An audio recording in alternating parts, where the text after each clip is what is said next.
오늘 함께 보실 말씀은 다니엘 12장 1절에서 3절 말씀입니다. 다니엘 12장 1절에서 3절 말씀을 제가 봉독해 드리겠습니다. 그때 내 민족을 호위하는 큰 군주 미가일이 일어날 것이요 또 환란이 있으리니 이는 개국 이래로 그때까지 없던 환란일 것이며 그때에 내 백성 중 책에 기록된 모든 자가 구원을 받을 것이라. 땅의 티끌 가운데에서 자는 자 중에서 많은 사람이 깨어나 영생을 받는 자도 있겠고 수치를 당하여서 영원히 부끄러움을 당할 자도 있을 것이며 지혜 있는 자는 궁창의 빛과 같이 빛날 것이요 많은 사람을 옳은 대로 돌아오게 한 자는 별과 같이 영원토록 빛나리라. 아멘.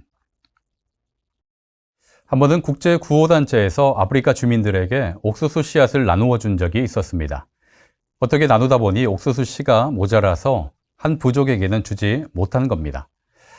어차피 씨를 심는다고 해서 당장 옥수수를 먹을 수 있는 것도 아니었기 때문에 대수롭지 않게 여기며 나중을 기약했습니다. 그런데 얼마 후에 심각한 일이 벌어졌는데 유독 씨앗을 받지 못한 부족 사람들이 많이 사망한 것입니다. 왜 그런지 조사해 보니 당장 먹을 것이 없기는 모두 매 한 가지였지만 옥수수 씨를 심지 못한 마을에는 내일을 기다릴 수 있는 소망이 없었던 것입니다. 이는 소망을 갖고 살아가는 것이 얼마나 중요한지 보여주는 단적인 예가 되겠죠. 여러분, 단테의 신곡에서 지옥편을 보면 지옥 입구에 이런 글귀가 써 있다 합니다. 여기에 들어오는 자 모든 소망을 버려라. 소망이 없는 그 자리, 바로 그 자리가 지옥이 되는 것이죠. 이런 맥락에서 보면 우리는 참 행복한 사람들입니다. 왜냐하면 고단한 오늘을 살아갈 수 있는 소망, 우리 주님이 있기 때문입니다. 우리가 마주하는 현실이 어떠하든지 예수 그리스도 안에서 소망을 갖고 믿음의 여정에서 승리하는 우리 모든 영락의 가정 되시기를 기원합니다. 우리나라 사람들이 좋아하는 단어 중 하나는 복이라는 단어입니다. 한 해 시작부터 새해 복 많이 받으십시오. 이렇게 인사하면서 한 해를 시작하죠. 누구나 복 받기를 원하고 복된 삶을 살기를 갈망합니다. 이처럼 성경에도 사람들이 좋아하는 복 이야기가 가득 차 있습니다. 그래서 예수 그리스도를 믿으면 반드시 복을 받는다고 말합니다. 대표적으로 신명기 28장을 보면 이런 구절이 있습니다. 들어가도 복을 받고 나가도 복을 받을 것이라. 여러분, 듣기만 해도 행복하고 생각하기만 해도 미소가 지어지는 그런 말씀 아닙니까? 처음 신앙생활을 시작할 때만 해도 아멘 하면서 기대합니다. 그런데 어디 기대처럼 복이 쏟아지던가요? 말씀에 순종함으로 모든 일이 형통할 때도 분명히 있습니다. 그런데 어떤 때는 말씀에 순종함으로 인해서 고난당하기도 합니다. 왜 이런 일이 생기는가 하면 하나님께서는 사랑하는 자녀들에게 복을 주시고자 하지만 죄로 인해 타락한 세상은 성도가 복받는 것을 미워하기 때문에 그렇습니다. 그래서 성도가 성도답게 살아가다 보면 고난당할 때가 많은 거죠.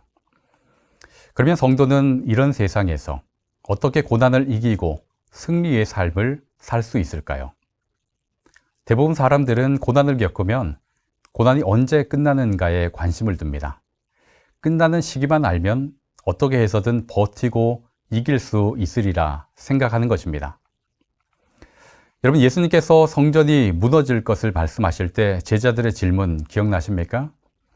어느 때까지 이런 일이 있겠습니까? 어느 때에 이런 일이 있겠습니까? 제자들은 그 시기가 언제인지에 대해서 물었습니다. 부활하신 예수님께서 승천하시기 전에 하나님 나라의 일을 말씀하시자 제자들의 질문은 역시나 같았습니다. 이스라엘 나라를 회복하심이 지금입니까? 역시 때와 그 시기에 대해서 관심을 두었습니다. 그런데 예수님께서는 단 한 번도 그 때와 시기에 대해서 언급하지 않으시고 도리어 때와 시기는 너희가 알 바가 아니라 하시며 단호하게 선을 그었습니다. 하나님의 사람 다니엘에게도 예외가 되지는 않았습니다. 언제까지 이 고통의 시간을 살아야 합니까? 이런 질문을 가진 다니엘에게 하나님께서는 때와 시기를 알려주지 않으셨죠. 그러면서 하시는 말씀이 너는 가서 마지막을 기다리라 하는 말씀이었습니다. 환난의 자리이지만, 고난의 자리이지만 주어진 자리에서 성도의 삶을 잘 살아내라 하시는 그런 말씀입니다. 그러면 어떻게 환난 중에 성도의 삶을 온전히 살아낼 수 있을까요? 언제 끝날지 모르는 환난의 시간을 보내는 이들에게 어떻게 그 길을 끝까지 갈 수 있는지 오늘 본문 1절과 2절에서 말씀해 주고 있습니다.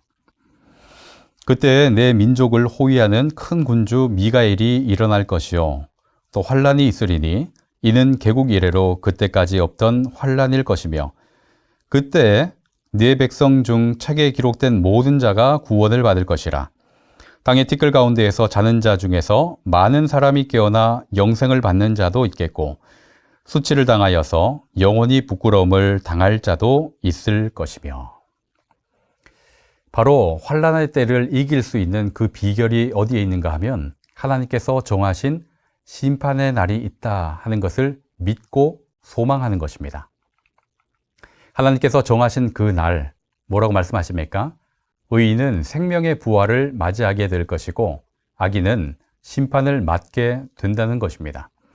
이것을 기억하고 소망한다면 환난의 날을 잘 견뎌낼 수 있다고 말씀하고 있습니다. 영락의 가족 여러분, 우리는 환난의 시기를 살고 있습니다. 이 시기는 하나님으로부터 멀어지도록 만드는 그런 시기이고 신앙을 포기하고 배교하도록 만드는 시기입니다. 이러한 때 이런 환난의 시기를 잘 통과할 수 있는 비결, 또 넉넉히 승리하며 통과해 갈 수 있는 그런 비결, 그것은 바로 하나님께서 정하신 그날이 있음을 믿고 소망하는 것입니다. 그러니 눈에 보이는 것을 넘어서서 보이지 않는 그 날을 소망하며 또 그 날에 의인을 영광스러운 부활로 맞이하실 것을 기대하며 믿음의 경주를 하실 수 있기를 바랍니다. 그렇게 믿음을 가지고 소망을 가지고 나아간다면 그 끝에 영광스러운 기쁨을 맞이할 수 있을 줄로 믿습니다. 모든 영락의 성도들이 그 날을 마주할 수 있기를 주님의 이름으로 간절히 축원합니다. 기도하시겠습니다. 아버지 하나님, 저희로 하여금 예수 그리스도 안에서 생명을 얻게 하시고 환난 중에서도 소망을 갖게 하시니 감사합니다.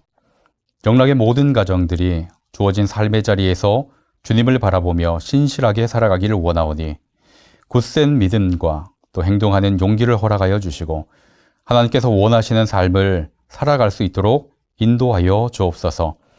그리하여 성도의 삶이 어떠한 모습인지 믿지 않는 이들에게 증거할 수 있게 하시고 하나님의 능력을 선포하며 살아가게 하여 주시옵소서. 예수 그리스도의 이름으로 기도합니다. 아멘.